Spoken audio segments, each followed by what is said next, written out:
what is this? Thank you, my love. My love. Guys, ayan guys. So, yung advance gift niya sa akin guys. So, may advance gift for Valentine's. For you, I love my Valentine. Check this one. Wait, ayan guys. Sandali guys. Ipapakita ko sa inyo guys. Sandali. Tingnan niyo, may mic na tayo guys sa mga nagre-reklamo dyan sa akin na hindi niyo ako naririnig. Now, you can hear me clearly. Ayan. Ipapakita ko sa inyo guys kung ano ang mga yan. So, sandali guys. Hello guys. Nakita nyo si Sismila nyo sa isa kong video, diba? Na ano tayo, na aura-aura na tayo. So, salamat dyan sa nagsasuggest sa akin. May nag-comment din before na ate pagupit ka sa shoulder mo. So, ito guys, yung ano, yung resulta. Medyo may pagka sobrang light siya. Pero gusto ko siya guys. Hindi siya ganun ka. Sobrang light na light. So, ano yun guys, ang ipapakita ko sa inyo kasi may advance na regalo sa akin si Mister. So, since may mga nagre-reklamo guys, ano na hindi nyo ako masyadong naririnig pag nagbablog ako and medyo hindi klaro yung boses ko. So, may mga nag-wish o may nag-wish sa akin dyan na Ate Mila, sana magkaroon ka na ng mic. Please, please lang. Kasi sabi niya, at least man lang kung nagkakape ko, maririnig kita. So, ngayon guys, ito, may regalo si Mister sa akin guys. Bumili kami ng mic. Ayan, wireless ito guys.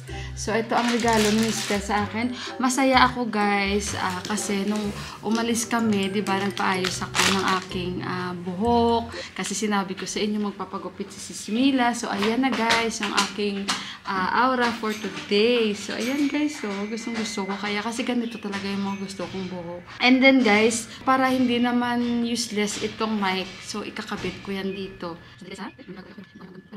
Ganito lang siya guys, ikiklip ko dito. Ayan. So, may mic na ako, diba? O, social, diba? Yun.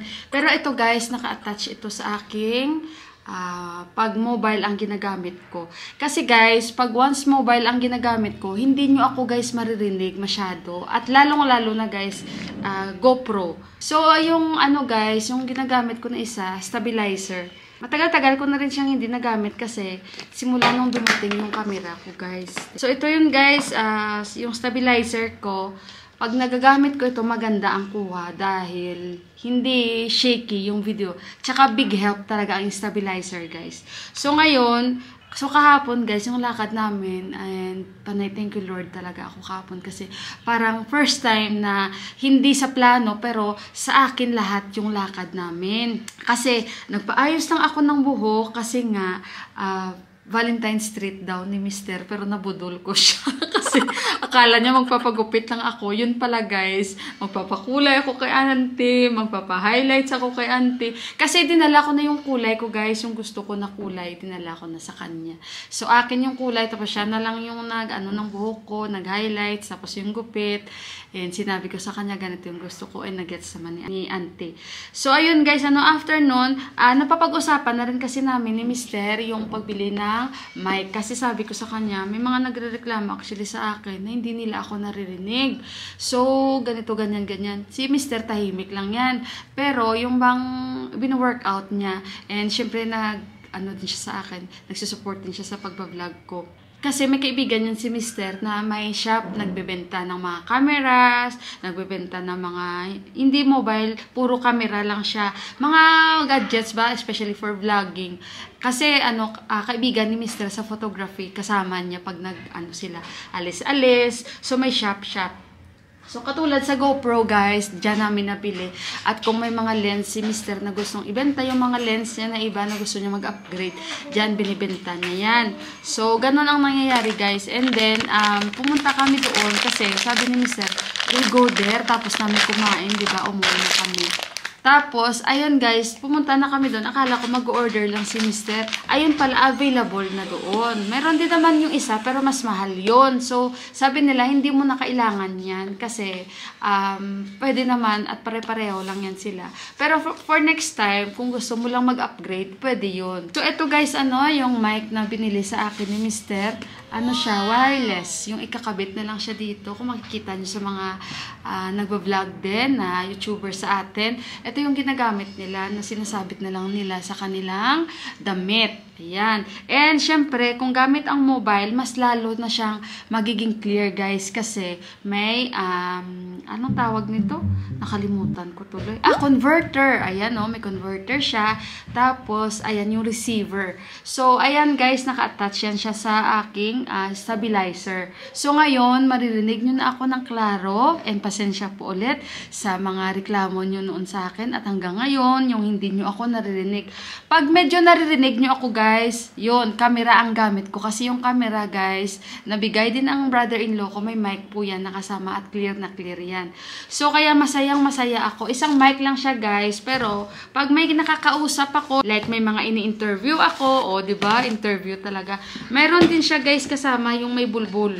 Yan, Ito siya. Ikakabit ko na lang siya dito sa mic ko at pwede ko siyang hawakan. Napaganon guys na hawak, na nagsasalita ako and at the same time yung nakakausap ko rin, pwede kaming mag-share habang nag-uusap kami at maririnig nyo kami. Maganda siya guys, and yung isa 40,000 yun. So, ganun din yung features, yung pinag-iba lang yung siguro yung layo. Ito kasi 50 meters. Maririnig nyo ako kahit nasa medyo kalayuan. Pero yung isa mas malayo, pwedeng-pwede. So, ito, for example, guys, nandun ako sa malayo, nagsasalita ako, may inaano ako doon, maririnig nyo ako. Yung kung may nagbibideyo sa akin na ibaba.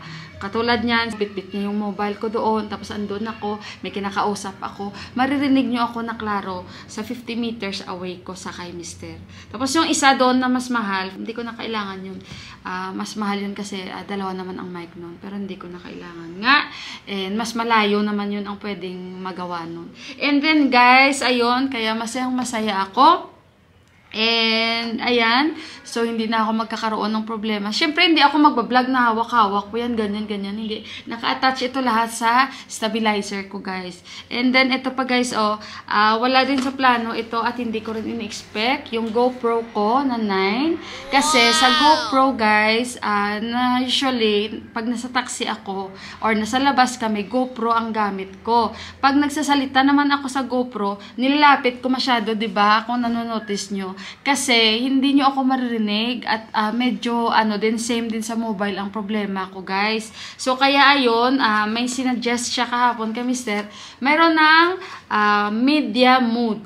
Attach na yung mic nito. So ngayon, yung GoPro ko, iba na yung hitsura ng GoPro ko. So ganito na siya, guys. So sandali kukunin ko. So guys, ganito na yung GoPro ko ngayon. Ayan, makikita nyo. Medyo nag-upgrade talaga tayo kasi naalala ko noon nung nag-vlog pa lang ako, talagang yung gamit ko, yung bigay din sa akin ng brother-in-law ko na OnePlus 7 Pro. Yun, talagang matagal-tagal ko yun ginamit, guys. At pinangarap ko talaga nito magkaroon ng mga ganito, guys. And thank you, Lord, talaga at lahat nakuha ko ito, no? Kasi kailangan ko rin, syempre, i-present sa inyo na ganito, ganyan, para lalo nyo magustuhan yung mga pagbablog ko. So, ayun, guys, ito, yung GoPro ko.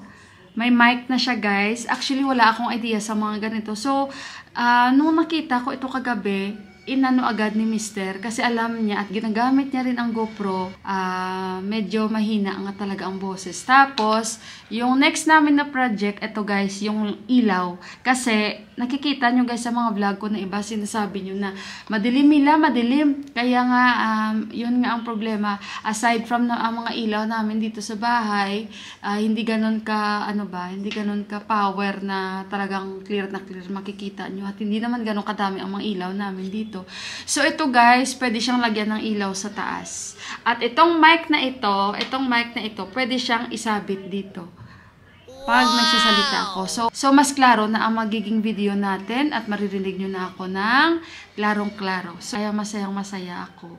So, wala, speechless ako kahapon kasi parang sabi ko, thank God, lahat ng mga gusto kong wish, like sa mic, para maging komportable kayo sa aking mga videos. So, natupad kahapon. At ito, hinahanap ko ito. So, ayun nga, nakita ko. And then, masayang-masaya talaga ako nung binuksan ito ni Mister ba. Kasi na-surprise ako. So, ayun guys. And itatry ko ito. And yung mic, gamit nito. para magkarinigan tayo ng maayos talaga. Pag sa bahay, guys, ginagamit ko yung camera ko na Sony na bigay ng brother-in-law ko. So, pag naakyat ako minsan, pag okay yung sa GoPro ko, yung battery, yun ginagamit ko rin. Pero maganda yung GoPro talaga, pang labas, pang travel, yan. Kasi dyan talaga nakilala ang GoPro. So, ayun guys, itatry ko itong mobile ko para malaman natin kung talagang clear na clear. So, ayun guys, and kita-kits tayo sa taas dahil may gusto akong i-share na naman sa inyo. Dito na naman ako uupo. Hindi kaya tabihan ko si My Love. Sandali guys. Yan siya kaupo. Yan. Yan si My Love. So, kaya mabuti. Nandito siya. Mag-discuss tayo doon sa nag-comment sa akin. Say hi first. Hello. Ay, they cannot see us. They can't see us. It's Valentine's Day, no? Ayan. So, naririnig nyo kami guys. Yan. I hope nakikita nyo kami kasi nagpapaaraw kami dito. Kita yung blonde hair ni... So, yun guys, today we are going English vlog only today so that he will understand. So, pagpasensyahan, sorry for my English, Carabao. So, ayun guys, today, I'm going to ask my husband. So, ganito, I want to ask my husband or I want to share with you. Sandali guys ha, ang hirap mag-English. Guys, para maintindihan niya at para masagot siya. Well, with the help of Prasan Bro, before I will discuss it to you guys, I asked Prasan Bro to help me. One of my viewer or follower, she commented that is it true here in Nepal that like for example your name is connected with your birth date? I don't know. I have no idea. You have idea, I know, just you don't want to tell. Because guys, someone commented, no, her name is Paula. Paula, this is for you. We will answer your question that is it true, how true that your name here in Nepal is connected by your birth date in Nepal? Patro you called ya? Patro, guys, means birth certificate. No? Culture birth certificate? No. What? Patro means calendar. Ay! Patro pala yung calendar. Okay. You have to tell, no? No, actually, The mic is here. Tanggalin ko muna to. Priest will try to Match. make the zodiac sign according to the name. So for others, it's the date, but for us, it's the name. So the starting first letter of the name, then that will be your zodiac sign. I like you. You have to find your match. That's for what? Like in the horoscope. Is Yeah. it true? Yeah. And Prasan bro, tell me you have That's why he didn't get married, no? Maybe he didn't match anyone. That's it. Ayan na naman siya pa. Pahamak yan na naman no, si Prasan He's bro. still waiting for the match. You're putting him in trouble and he's always asking to mommy to find him a lady. By the way, is it true that you are having 3 birthdays? According to your lunar calendar? How come 3 birthdays? Oh my God. Prasan bro, tell me. That's why because I'm always asking you guys and always you are confused with your, what did you call this one? With your birthday. Kaya pala guys, confused sila pag tuwing nagtatanong ako when is your birthday and also their age, they are confused. So this is what is the reason why. Now I found out. No, nobody's confused. Nobody. Yeah. You don't have 3 birthdays. No, in your calendar, in your calendar, I mean to say. That's why you are always following the patro. Patro, it's the Nepali calendar. No, you will not get confused. There is date there. And ang gulo namin, very, very confusing our vlog. Because my husband confused me. Just only as, I think it's more clear, Prasan bro, how he explained to me than you. Maybe he believes in that one. That's why I don't. No, I asked him because one of our follower, no, she asked about this, that how true that your name here in Nepal is connected in your birth date in Nepali. Yeah, that's what. No, the priest will give us the name from the starting first letter of the name. Your zodiac sign will be assigned. Prasan is telling me it's keep on changing according to the lunar calendar. Maybe for him, not for us. Oh, kita mo na naman, see? Maybe How come it will change? Your birthday will change. It will never change. But you have a different birth date, no, in your calendar than English. It's the same. Same Your date. calendar now year is 2078. Yeah, and but there is calculation, no? There is date converter. If you convert, it will be the same. Okay. How come English calendar it's Sunday and Nepali calendar will be Monday? It will never happen like that, no? Then this is according to him. But your pandit means priest. Pandit, oh my God, pantit. Pandit wala, pandit. Muntik na maging pansit, guys. Pandit is your priest, no? You called. Prasan bro, tell me, you are not allowed to open your patro, your birth certificate. Me for him, I can open myself. I open and I can open. Naughty talaga to. He's very naughty talaga, my husband. Prasan bro is telling me we are not allowed to open the patro. Patro means yun, guys, ang birth certificate nila. My God. Patro is calendar. How come birth certificate? He tell me birth certificate, culture birth certificate. That is Chino. Chino means there is like they're making. Prasan bro, please, can you help me here? What you are telling to me, patro, pandit also. Pandit is correct, but patro is telling me different also. Patro is calendar. China means the one like your all the details of your birth, your what is this? The day, date, time. That's called Chino. Magulo, guys. Magulo ang aming pag-uusap. Very confusing our topic. Instead, it will be easy. But because I heard from Prasan bro is different and this is different. So, Paula, your question that how true that their name is connected in their birth date here in Nepal, yes. And like Prasan bro, he should find matching with his horoscope. Then he can get married. So he's still waiting for the horoscope, no? He's still waiting for the horoscope? Why like that? It should be matching. But as it so happened that me and Deepak in Nepal, in his horoscope, he's Sagittarius. Huh? And I am Sagittarius also. So that's what I was so surprised when he told me we are matched. But from the date, I'm Cancer. From the Date. date in English. Yeah, pero sa English, guys, na birth date niya is Cancer siya. Pero ako talaga Sagittarius. Kasi sila dito, confusing nga. Dahil, mayroon nga silang sarili nilang kalendaryo. They have their own calendar. And then, that is why those arranged married, they are matching horoscope. Ay, kaya pala guys, yung mga na-arrange married, yan, they are matching already. So, if they are not matching, they will not arrange? So alam nyo na guys ha, that is the main purpose by the arranged married also, kasi nga they are longing to find matching their horoscope. They have their own horoscope here in Nepal. Pero same pa rin yung Cancer. Dito guys, dapat magpakasal ang Sagittarius, Cancer. So ayun guys, 'di ba? Grabe ang kanilang mga paniniwala. Yun. Then you have different name also, yeah? After the priest, parang binyag ba sa atin? No? It's like one baptism.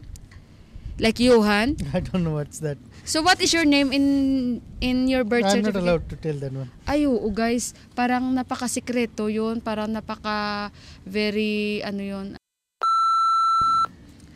Really? Yeah. Is that allowed to tell, but he tell already? Yeah, then? The name starts from Boa. Parang From meron. the date, I'm Cancer. In Johan also, he have name also, I remember, yeah? Yeah, What is Johan name? You know? I know. What is his Not name? allowed to tell. Oo, ganun sila guys, parang secret pala sa ila, ng Ilongga, natuloy ako. Secret sa kanila yun, napaka-secret.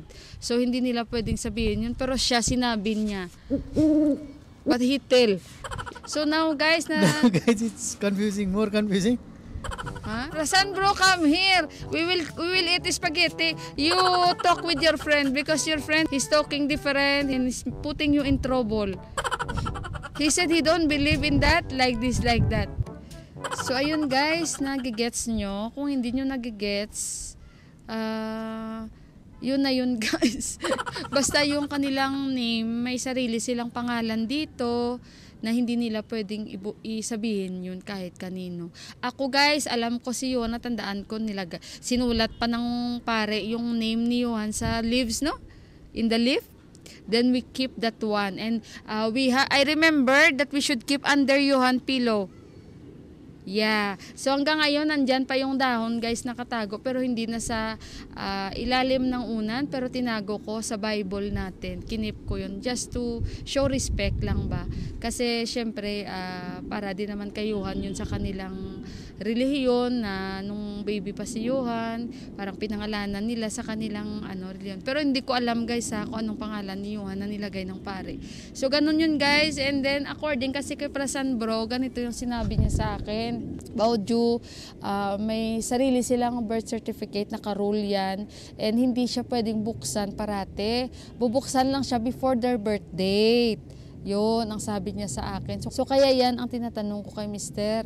And then, yung mga horoscope, matagal ko na yung naririnig na dapat ikasal sila matching sa horoscope. So kami naman ni Mister, by coincidence lang naman, talaga kami sa horoscope niya sa Nepali. Kasi we found out lang naman yan after na naging kami. Pero hindi talaga meant na pinili niya ako dahil Sagittarian din ako. Kasi hindi ko naman alam yun at lalong-lalo na hindi niya rin yun alam na Sagittarius ako o ano ako. Pero alam niya sa kanila, Sagittarius siya. So, ganun dito guys sa lugar nila. And totoo yun, ang tinanong ni Paula, Miss Paula, ayan yung tanong niya, na connected nga yung names nila sa birth date nila dito. Okay. Si Yuan, nandito na may bit-bit siyang notebook. Ganda ng ngayon, ng araw guys. Oh, say hi, Johan, first. Hello guys, I just finished online class and there is another vaccination happening at the school.